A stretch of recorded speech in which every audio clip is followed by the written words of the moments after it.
tuve varias fábricas y me fundí varias veces por distintos motivos. ¿Cuáles son los puntos para vos que un negocio necesita para ser exitoso? Principalmente honestidad. No es así, no es que la vida da lo mismo hacer que no hacer. Una reflexión que le harías a futuras generaciones que quieren emprender en rubros que no son expertos. Aberturas Lavallol, una empresa que empezó como reventa de aberturas en una época donde las ventas online recién estaban comenzando. Se animó a explorar el mundo digital y en menos de 3 años se convirtió en líder y número 1 en las ventas digitales en su categoría en Mercado Libre de toda Argentina. Hoy, 14 años después, está consolidada como una empresa de fabricación, distribución, venta y colocación de aberturas en todo el país. Cuenta con miles de obras ejecutadas. Hoy tenemos el placer de tener a Javier Amato, dueño y fundador de Aberturas Lavallol, quien empezó con una computadora, un par de fotos y más voluntad que recursos, pasando por muchas adversidades, tanto profesionales como personales, pero que eso no le impidió abrirse las puertas a este nuevo mercado. Además, tuve el placer de trabajar para él hace muchos años y luego trabajar junto a él.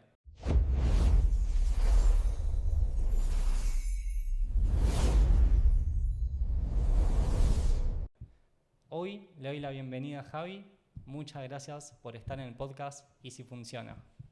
Hola Alan, ¿cómo estás? Tanto tiempo. Bueno, me alegro mucho de estar con vos y bueno, estar en este nuevo emprendimiento que esperemos te vaya tan bien como todo lo que haces en tu vida. Muchas gracias, Javi. Vamos a empezar directo con preguntas para poder comunicarle a la gente, enseñarles, darles herramientas, recursos y obviamente contar tu historia, que es súper motivadora. Voy a preguntarte lo siguiente. ¿Vos te acordás la primera venta que te hizo decir, este es el negocio que puede funcionar? Te empiezo a contar de la primera no venta que dije, esto no sé si tiene futuro, pero bueno, empezamos por el principio, si querés, Sí, ¿te parece? por favor. Empecé llenando un camión de aberturas y yendo a vender al interior. Recorrí muchas localidades, quería vender ventas mayoristas directamente a corralones y casas de aberturas, y así como fui, volví sin vender absolutamente nada. Entonces pensé un poquito y busqué otra alternativa. En esa época estaba Mercado Libre, recién empezaba, no era conocida, estaba Más Oportunidades, segundamano.com, que pasó de la revista en papel al formato digital, y empecé a publicar en esas plataformas. Y fue prácticamente automático. Yo había hecho un poco de programación, tenía negocio de informática, sabía bastante o lo suficiente como para empezar. Y sabía que lo importante eran las fotografías, las descripciones, los comentarios, y empezamos. Empecé, más solo empecé en su momento, ¿no? Y en 2 meses se empezó a vender algo y de repente un verano me fui de vacaciones, yo empecé a vender en octubre, noviembre, en enero me fui de vacaciones a Bariloche y estando en Bariloche empezaron a entrar ventas. Dije, acá está el negocio. Y así fueron las primeras ventas estando de vacaciones en Bariloche, es cuando se empezó a vender mucho. Mirá. ¿Qué se vendió? Puertas, frentes de placar, era lo que se vendía en ese momento. ¿Y cómo fue que decidiste aberturas? O sea, por lo que entiendo no fue tu primer emprendimiento, pues me decís No, que no, ya, no. pero ¿cuál fue tu historia de emprendimiento? ¿Cuál fue el primero? El primero de todos, fábrica de caramelos. Mirá, Fábrica de caramelos, que tuve varias fábricas y me fundí varias veces por distintos motivos. Primero la hiperinflación del 89, esa fue la primera vez que me fundí. Después volvimos otra vez con fábrica de caramelos. Me fundí con el propóleo, que hacemos caramelo de propóleo. Me fundí con el propóleo. Y después otra vez más me fundí por distintos motivos, pero siempre ajenos.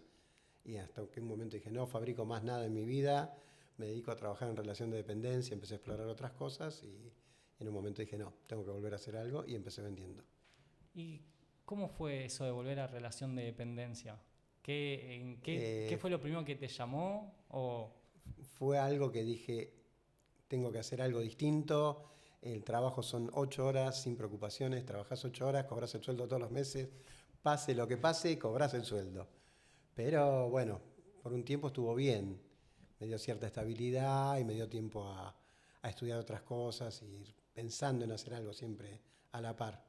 Y hasta que un momento el trabajo de relación de dependencia no va, No, no va. no. Entonces te cansa, lo que en un principio era maravilloso porque cobrabas un sueldo y trabajabas cierta cantidad de horas sin responsabilidades, deja de ser placentero. Claro. ¿Y qué edad tenías a todo esto cuando empezaste a hacer esa transición? ¿Cuál de todas? Uy, la que lleva a Abertura en Lavallol, La cuando que lleva estabas en aberturas relación, Lavallol y ahora tengo 57 años. Así que empecé a los 43 años. claro, con una familia, Con una familia, con un crédito hipotecario.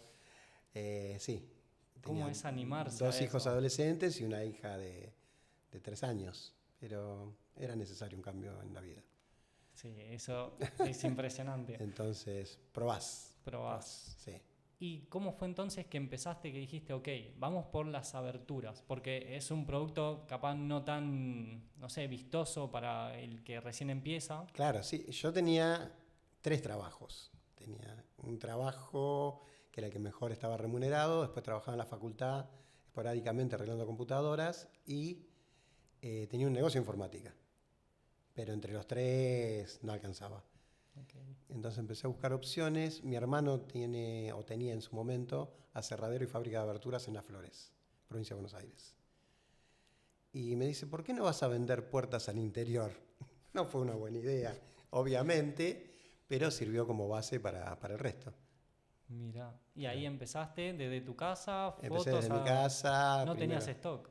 ¿O sí? tenía muy poco stock, lo que había, lo del camión lleno era lo que tenía de stock. Con eso empecé de stock. Empecé en el quincho de mi casa, hasta que el quincho quedó chico. Me mudé la parte de depósito a la casa de mis hijos, a donde empezaste Claro, vos a trabajar, que era el garage y el quincho. Después se agrandó, se techó todo, se hizo un galpón, las oficinas, y al menos de un año ya había quedado chico también.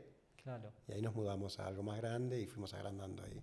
Progresivamente, año a año, se fue multiplicando el tamaño del negocio y las ventas también se multiplicaban por 2, por 3 todos los años. Mira, Hasta estos últimos que vienen un poco más tranquilos, pero un exacto. crecimiento constante. Y contame un poco, ¿qué crees que fue lo que diferenció a Abertura en Lavallol en sus inicios? Porque elegiste una plataforma que en ese momento estaba recién empezando, que era la venta online, Sí. pero ¿qué fue lo que marcó la diferencia? Un poco de conocimientos, leí mucho, me interioricé mucho cómo funcionaba, que es fundamental.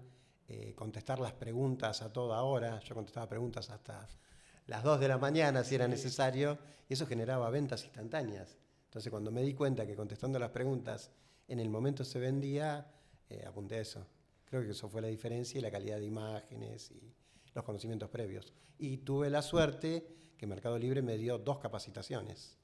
Entonces Ah, dije, esto mira, está funcionando, porque yo veía Mercado Libre, era para mí un monstruo gigante, que no había personas y de repente estar en las oficinas, un grupo reducido de vendedores, de 10 personas, donde estaban la gente más importante de Mercado Libre, dándote charlas, informándote cómo funcionaba y dándote herramientas.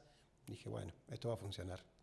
me acuerdo que cuando yo trabajaba ahí era el tiempo de respuesta 3 minutos, Claro, que vos no marcabas todo el sí, tiempo el 3 minutos. sí, Y las calificaciones. eso era importantísimo. ¿Cómo vivías el tema de Sí. calificaciones cuando era difícil? Porque ¿dónde se concentraba la mayor parte de las ventas a nivel nacional? En ese momento era Gran Buenos Aires, porque fue en el momento en que la gente todavía desconfiaba de las plataformas digitales de poner los datos de la tarjeta de crédito. Claro. En esa época podías comprar por Mercado Libre y pagar de contado. Cuando empezamos, después se hizo cada vez más común y la gente empezó a poner los datos de tarjeta y empezó a comprar la gente del interior. Pero en un principio la gente no quería poner los datos de la tarjeta Claro, en una página. era todo nuevo. Sí, Y me acuerdo el resolver, porque obviamente el reclamo del envío, de los tiempos de entrega, sí. vos siempre fuiste muy, muy Minucioso en eso, sí. exacto. Sí. Al día de hoy, ¿sigue siendo así?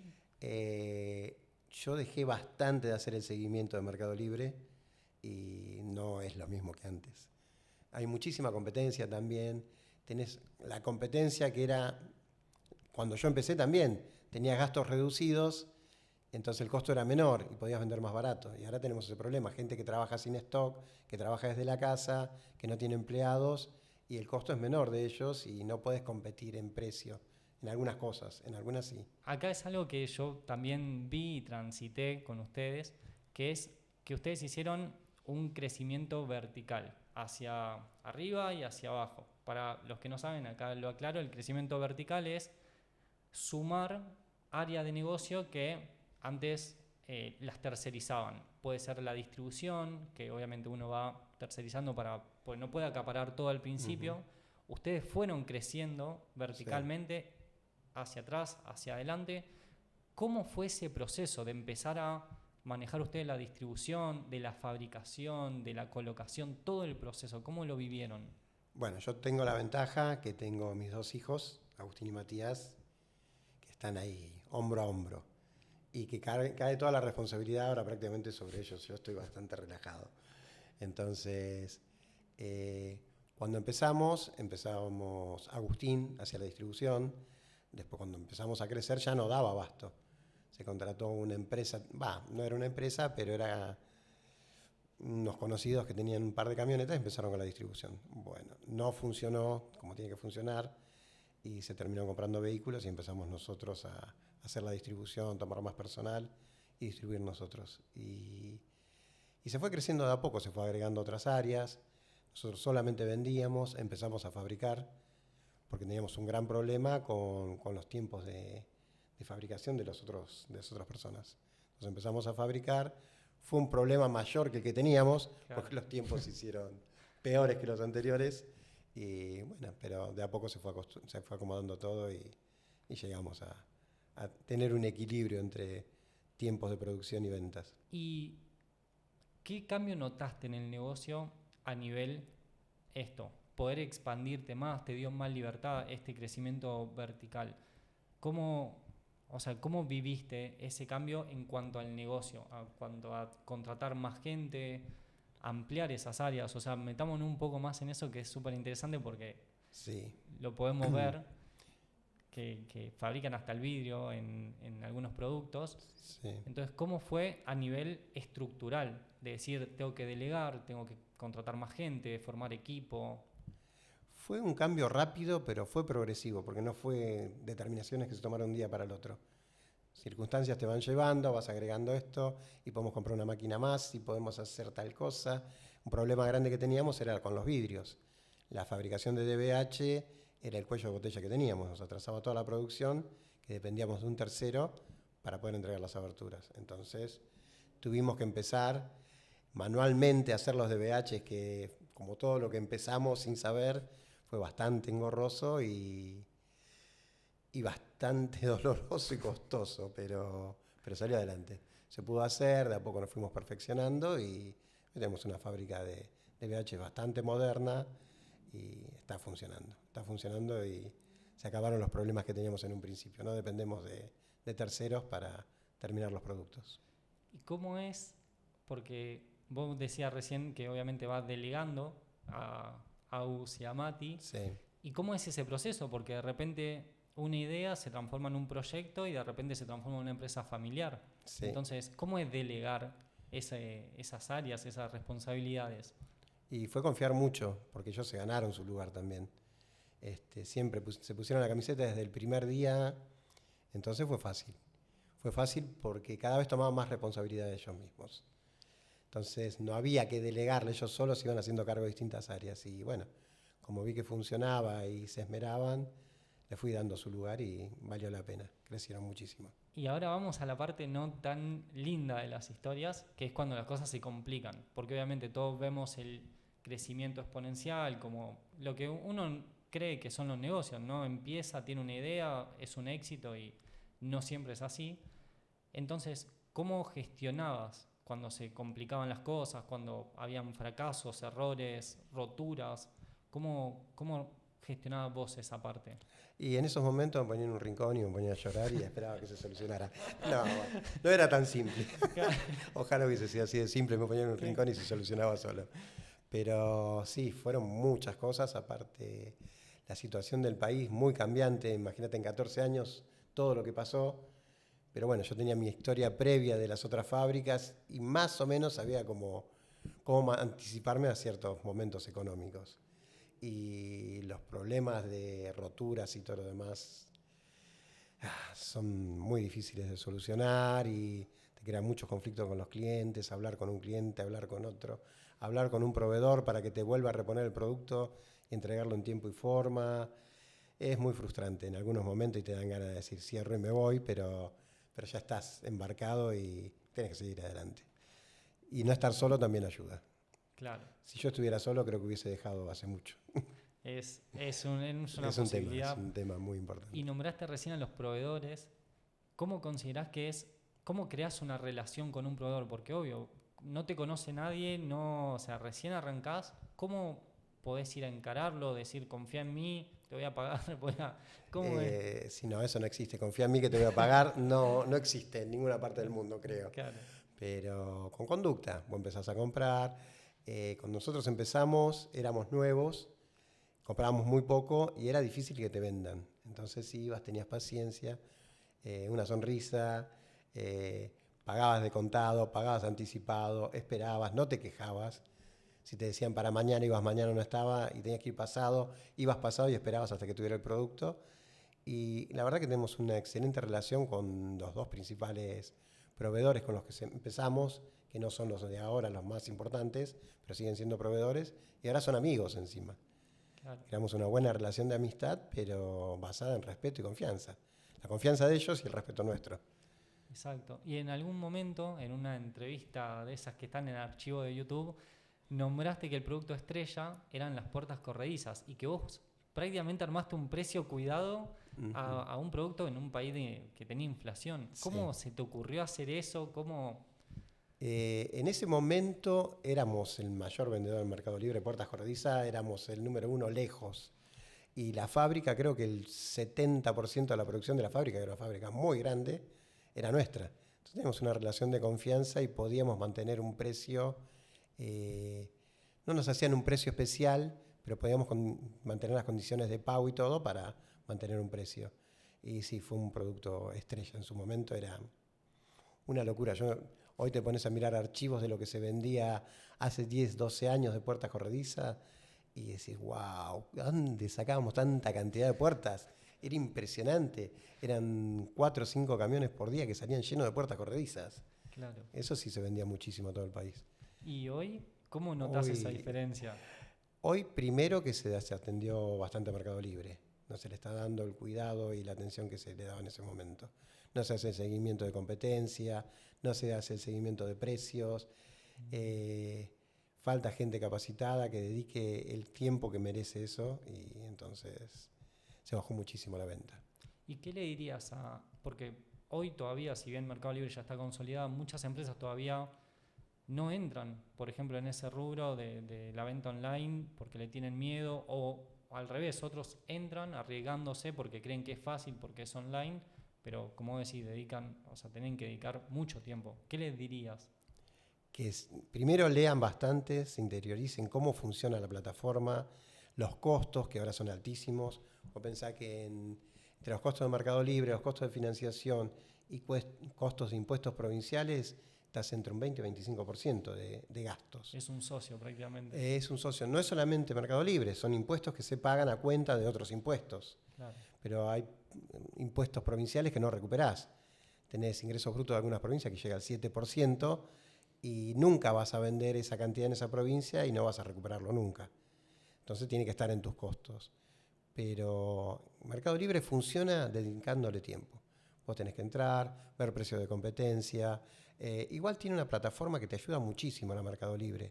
Antes era más difícil porque no tenías tantas herramientas, pero hay muchísimas herramientas en Mercado Libre. Sigue funcionando Mercado Libre. Hay muchísimas empresas que viven de Mercado Libre, que sin Mercado Libre no existen. Y más ahora que la gente no tiene tiempo de ir a comprar o no busca. Vos buscas un precio, lo primero que haces es buscar en Mercado Libre cuánto está. Claro. Después vas a un negocio y ves si vale la pena comprarlo en el negocio o si lo compras por Mercado Libre. Entonces sigue funcionando Mercado Libre. Es fundamental tener el precio de la competencia, tratar de vender más bajo dentro de lo posible y contestar las preguntas rápido. Y brindar un buen servicio. Brindar un buen servicio, evitar los reclamos, contestar las preguntas rápido. Tiempo y dedicación. Pero se puede todavía. Y ustedes hicieron el salto de a lo que es hoy, que trabajan ya con obras. O sea, ¿cómo es el trabajar con grandes proyectos? Porque obviamente los tiempos son distintos, los pagos me imagino que serán distintos en los plazos, pero ¿cómo fue también esa transición a decir, ok, hacemos obras y en todo el país, con colocación, fabricación, todo?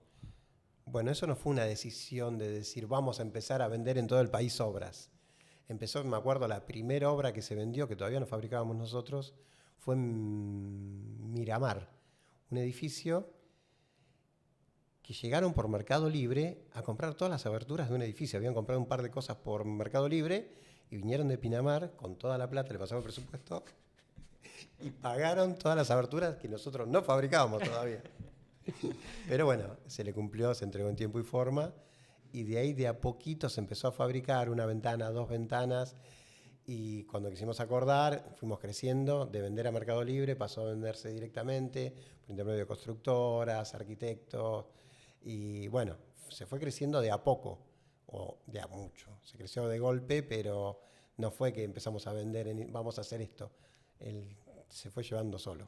Claro, el negocio se lo exigió, digamos, en ese punto. ¿Y cuáles son los puntos con toda la experiencia acá tomando no solo Aberturas Lavallol, que obviamente hoy se puede decir que es un caso de éxito por la trayectoria, por la cantidad de obras, por todo lo que genera, pero cuáles son los puntos para vos que un negocio necesita para ser exitoso?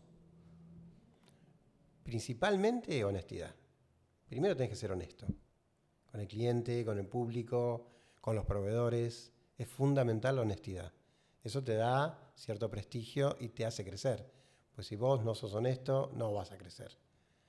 Después la administración, tenés que tener una buena administración. Vos sabés que al principio no podés gastar lo que entra. Es fundamental. Vos los ingresos tenés que reinvertir si querés crecer. Si no, te vas a quedar en un kiosco. Entonces es fundamental la reinversión. La ganancia la vas a ver a largo plazo o plazo medio. Es fundamental. Y bueno, el grupo humano que tengas alrededor. Eso hace que el negocio funcione. Sí, son puntos importantes. Y ya aprovechando este tema, no sé si viste que hoy en día los más jóvenes es como que quieren todo ya. Rápido, ya. Sí, todos piensan que es soplar y hacer botella. Y dijiste varios puntos súper importantes y en uno es el tiempo.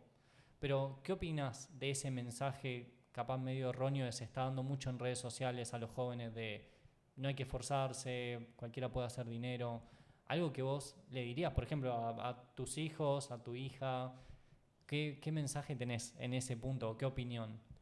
No, eso tiene una mentalidad muy conformista, eso es un problema grave que está basado principalmente en la educación que tienen, que si vas a la escuela o no vas a la escuela, en el secundario aprobás igual, si estudiás o no estudiás, pasás de año igual, está bien, no adquirís los conocimientos, te vas a dar cuenta más tarde, pero en ese momento vos pensás que la vida es así de simple. Nos pasa con muchos empleados que vienen, los más jóvenes principalmente, que les da lo mismo llegar temprano que llegar tarde, venir a trabajar o faltar. Y venir a trabajar y no trabajar, para ellos es trabajar. Claro, cumplir Entonces horario. esa mentalidad hay que cambiarla, va a costar mucho, pero no es así. No es que la vida da lo mismo hacer que no hacer, que solamente con ir ya estás trabajando. Y eso va a costar mucho, eso cuesta muchísimo y va a ser difícil, lo veo hoy en día. Y, a ver, en el mundo de las aberturas, Sí. ¿sentís que hay algo que todavía falta explotar o explorar en este rubro? Lo que tiene este rubro está muy bueno, creo que es uno de los mejores rubros, porque la abertura es algo que siempre se necesita en una casa. Y por más que se hagan las casas más modernas y más sofisticadas, las aberturas también van a ser más modernas y más sofisticadas y te puedes adaptar al negocio a medida que va evolucionando. Nosotros empezó desde el DBH, los vidrios laminados, los vidrios con colores, los vidrios automáticos, que ahora con un control remoto los pones opaco, lo pones claro, le das más luz, menos luz. Todo eso va cambiando y te puedes ir adaptando al mercado. Entonces, para mí es un negocio ideal el de las aberturas. Te permite seguir Pero evolucionando. seguís evolucionando, vas acompañando el crecimiento del mercado y los productos nuevos que van saliendo los vas incorporando. Nosotros empezamos con aluminio, del aluminio más económico, pasamos a todas las líneas hasta llegar al PVC. Y el PVC parece algo simple y es completamente distinto al aluminio. Es súper sofisticado y todo lo que tiene para seguir creciendo. Entonces está bueno porque es un mercado que te permite seguir creciendo. ¿Y te considerás ya una familia de abertureros? Viste que en este rubro suele existir un poco eso de mi abuelo era aberturero, mi papá, y ustedes ahora pues ya pasó de generación. Todavía no. Yo creo que cuando estén mis nietos trabajando, ahí sí va a ser una familia de abertureros. Pero bueno, ahora tengo a Agustín y a Matías. Tengo a Juli, que tiene 16, que ya está pensando cuando termine el secundario, empezar la facultad y empezar a trabajar acá también. Entonces ya tengo a mis 3 hijos. Ya tengo un nieto y otro en camino, que dentro de 15, 16 años van a empezar a venir cada vez más seguido. Cuando termine el secundario empezarán a trabajar de a poco. Es la esperanza. Yo creo que sí, que va a seguir así porque lo van a ver a los padres y se van a entusiasmar. ¿Lo llamarías una visión tuya de que sea un legado familiar? Sí. Me encantaría que dentro de 2 o 3 generaciones siga existiendo Aberturas Lavallol o el nombre que tenga, porque capaz que cambiamos el nombre o no, pero sí que estén mis nietos trabajando, mis bisnietos, sí, me encantaría, sí, ese sería mi legado. ¿En algún momento sentiste que perdiste el control en todo este proceso? Que te acostabas y decías, no sé para dónde ir, o siempre estuvo el camino como muy marcado? No sé para dónde ir. A veces pasa económicamente, que vos decís, epa, ¿qué pasó? Estamos trabajando un montón y no hay un peso, hay que pagar los proveedores. Tenemos un problema grande ahora que es, nosotros compramos casi todo de contado y se está vendiendo a plazo.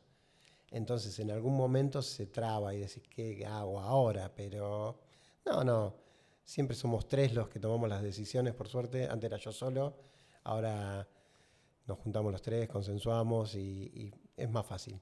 Es más fácil que toda la responsabilidad caiga sobre uno solo. Claro, eso está bueno, dividen la carga, digamos. Sí. ¿Y tenés algún truco, algo que te mantenga con los pies en la tierra en el día a día y digas, ok, soy un ser humano y no tengo que estar en el modo automático? El yoga. Mirá. Sí, empecé el año pasado a hacer yoga. Estaba yendo 3 veces por semana, ahora estoy 2, por un tema de tiempos, pero sí, eso me bajó un cambio, me relajó, veo las cosas de otra manera, estoy más tranquilo, me siento mucho más tranquilo. ¿Me lo recomendás? Te lo recomiendo. Ok, ya estamos entrando en el final de este episodio y me gustaría decirte, si tuvieras que empezar de cero, ¿qué harías? ¿Volverías a las aberturas? ¿Crees que hay otras cosas que también te llaman la atención? En este momento, por mi experiencia personal, si tuviera que empezar de cero, en este momento no sería lo mismo. Porque yo no empecé en un momento en que las ventas online recién comenzaban. Entonces fue en el momento justo. Si yo tuviera que empezar de cero ahora, no sé si empezaría con abertura sin capital, como empecé yo. Con capital es mucho más fácil. Claro. Pero de cero en este momento, creo que no sería el momento. No sé qué haría. Capaz que seguiría en relación de dependencia en este momento, si tuviera un buen sueldo. Y bueno, mira, mencionaste algo que no habíamos tocado, el sin capital. Porque lo dijimos, pero, o sea, quiero todavía meter un poquito más de eso, porque estar en relación de dependencia, armar un proyecto sin capital. Ahí sí es una pregunta directa. Te levantás un día y decís, empiezo, aparte de que lo vas haciendo paralelamente con otras cosas, decís, dejo lo que estoy haciendo, empiezo esto, probás, ¿cómo es? No, fue bastante a la par, no podía dejar de golpe, tenía una licencia temporal, entonces aproveché, es el momento de probar 1 o 2 meses a ver si funciona. Y por suerte funciona. Pero sí, no es fácil, sin capital es muy difícil empezar algo y que te vaya bien, ¿no? Pero se puede. ¿Te hiciste la pregunta y si funciona? en algún momento. Siempre funcionó todo lo que quise hacer, es algo bastante mental, de pensar que voy a hacer tal cosa y la voy a hacer bien y va a funcionar y siempre funciona. ¿Crees que es un tema también de actitud? Es un tema de actitud, sí. Sí, sí. Bueno, última pregunta. Si tuvieras que dejar una reflexión profunda del corazón para las próximas generaciones que quieren emprender, pero en un rubro en el que no son expertos, como ustedes que empezaron hoy son expertos, o sea, hoy están súper posicionados, pero cuando empezaron no lo eran. Entonces, ¿alguna reflexión que le harías a futuras generaciones que quieren emprender en rubros que no son expertos? Primero, mucha confianza en uno mismo. Vos tenés que tener confianza en lo que vas a hacer, confiar en que te va a ir bien, es fundamental confiar en vos y siempre tener apoyo de alguien. Solo es muy difícil hacer cualquier cosa en la vida. Con apoyo y mucha convicción de lo que estás haciendo, lo estás haciendo bien y lo vas a hacer de la mejor manera posible, yo creo que funciona. Casi todo funciona. ¿Y en capacitaciones, cuando estás entrando de nuevo en un rubro que no sos experto? No, si vas a empezar en un rubro que no sos experto, tenés que capacitarte. Leer todo lo que puedas, hablar con toda la gente del rubro. Hay rubros que son muy cerrados y no te van a explicar ni te van a decir nada. Pero hoy en día tenés todas las herramientas al alcance de la mano, una computadora, con internet o inclusive con un teléfono, tenés todo lo que necesitas. No necesitas nada más que eso para capacitarte. Primero te capacitas, después tenés fe, crees en lo que estás haciendo, crees en vos mismo y le das para adelante. Y probás, te puedes golpear 1 o 2 veces y tenés que seguir. Qué linda reflexión esa. Es algo que a veces hace falta escuchar. Y más cuando hay casos que lo lograron y está bueno dar ese mensaje. Así que bueno, Javi. Bueno, Alan, nada, muchísimas gracias. un placer, como siempre. El placer fue mío, te agradezco mucho. Y bueno, vamos a dejar en la descripción del video todos los datos de Abertura Lavallol para que los puedan contactar. Así que bueno, muchísimas gracias, Javi. Gracias a vos, Alan. Qué bien.